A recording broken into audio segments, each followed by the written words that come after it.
Parousia, Resurrection, Change and Rapture by Edward E. Stevens, Fulfilled Magazine, Winter 2021, Volume 16, Issue 4, narrated by David Clark.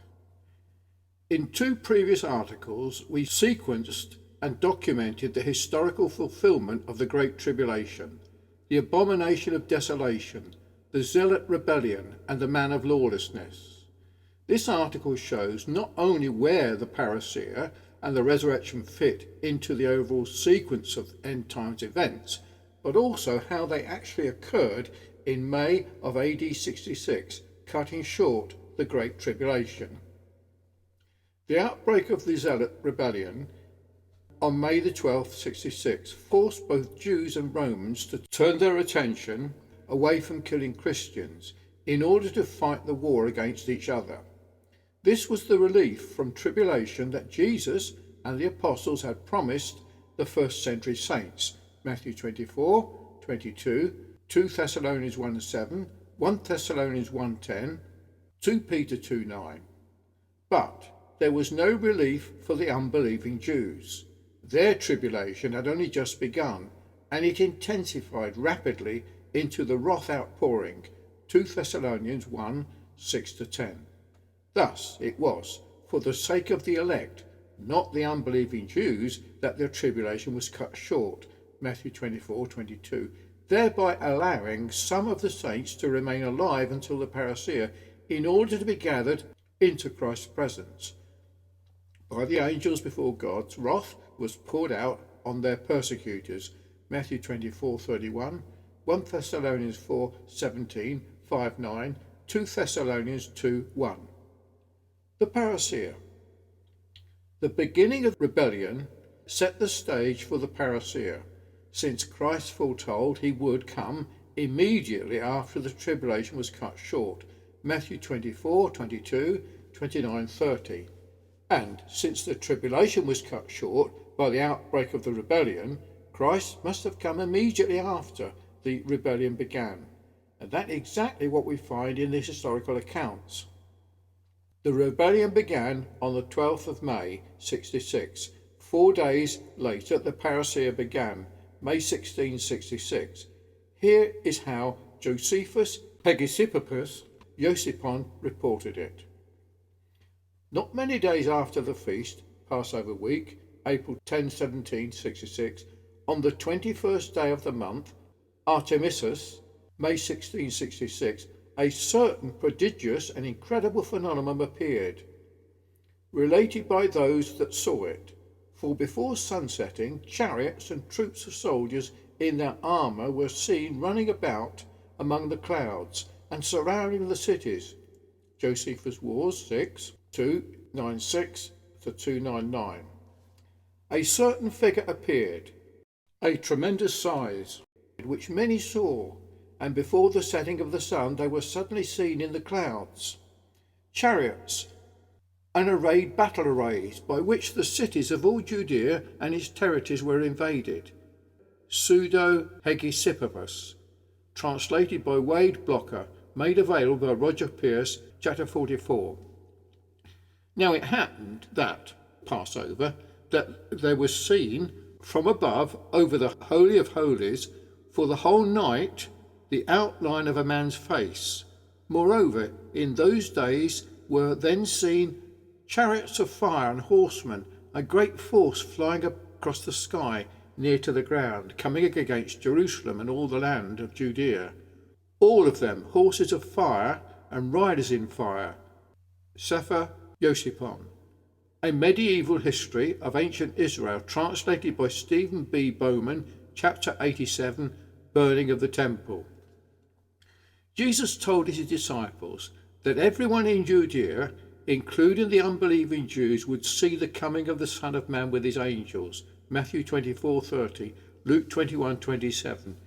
It would be as obvious and unmistakable as lightning flashing across the night sky.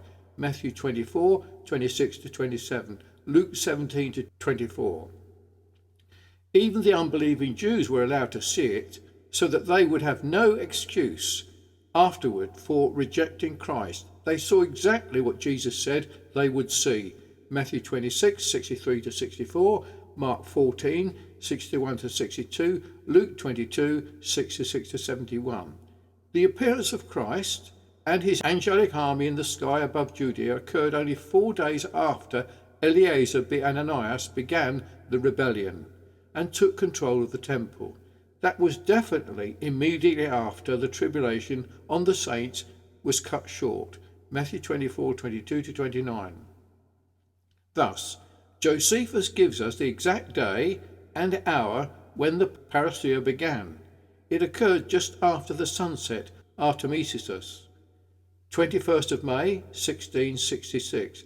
And it was not just a one-day event, but rather an extended period of time, AD 66 to 73, during which Christ rescued his saints and destroyed his enemies. Matthew 24, 29, 31, 2 Thessalonians 1, 6 to 10. Resurrection, bodily change and rapture. Since the outbreak of the rebellion cut short the Great Tribulation, persecution of the elect, it enabled some of those saints to remain alive until the Parousia, at which time the dead saints were raised out of Hades, the living saints were changed, and then both groups were caught up together to be with Christ in the unseen realm above. This is how the Apostle Paul sequences these three events. He states that, in the moment, in the twinkling of an eye, at the last trump, the dead would be raised, imperishable, and the living saints would have their mortal bodies changed into immortal bodies. 1 Corinthians 15, 51, 52. Thus, the living were changed at the same instant the dead were raised out of Hades. Then both groups of saints, now in the unseen realm, were caught up together as one group to meet Christ and remain with him forever. 1 Thessalonians 4, 16 to 17. In the previous article, Winter 2020, we noted that all three of these events, resurrection, change and rapture, occurred on the day of Pentecost, May 30, 66, 2 weeks after the angelic armies were seen in the skies at the beginning of the Parousia, May 16, 66. These events occurred on 2 different Sundays. Since Pentecost occurs on the first day of the week every year, Leviticus 23, 15 to 16, and since the angelic armies appeared exactly 2 weeks before Pentecost, then their appearance must also have occurred on the first day of the week, Sunday. Where would those saints who remained alive after the tribulation was cut short have been on the first day of the week? Paul reminded them that they should not forsake their assembling together, especially when they saw the signs that the eschatological day was drawing near, Hebrews 10:25. And this exhortation to meet together every Sunday applied to them, even during the Neronic persecution, AD 64 to 66, when such assemblies were dangerous and difficult, and had to be arranged secretly and securely. Thus, it seems certain that those persecuted saints would have been huddled together behind closed doors on those 2 Sundays when the angelic armies appeared in the sky and when the resurrection, change and rapture occurred. Imagine the electrified discussions at their Sunday assembly right after seeing the angelic armies in the skies. They must likely focus a lot of attention on what Jesus had said in Luke's account of the Olivet Discourse. Then they will see the Son of Man come in a cloud with power and great glory.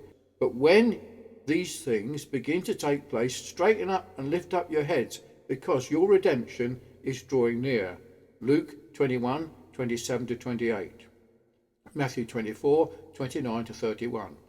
Notice the sequence here. First they would see Christ coming with his angels in power and great glory. Then soon afterwards they would be redeemed. That is, the bodily change and rapture. That must have been an extreme encouragement to any of those saints who were at that point of despair in the persecution. They had just seen Christ arrive with his angels. They would know for certain that their redemption was drawing nigh, very near, any minute now. When Jesus told them to straighten up and lift up their heads, it implies that their tribulation, the Neronic persecution, had been cut short and their redemption was drawing near. This means that their redemption, the body change and rapture, did not occur at the beginning of the Parousia when they saw the angelic armies appear in the sky. Instead, it was still yet to come, but drawing very near. How near was it? 2 weeks after the angelic armies were seen in the sky, the priests in the temple heard the loud voice of a great multitude in the unseen realm saying that they were leaving one place in the unseen realm and going to another. Let us go from hence. Josephus Wars 6:300, 653. This was the resurrection of the dead ones out of Hades. It occurred on the day of Pentecost, May 30, 66, which was the first day of the week, Sunday, at the very time when Christians were assembled for worship behind closed doors. This helps explain why no one saw the living saints changed and taken during the Neronic persecution. No one but Christians would have been assembled with them. The unbelievers would not have dared to meet with them for fear of being arrested and put to death, nor would it have been safe for the saints to allow any unbelievers in their assemblies.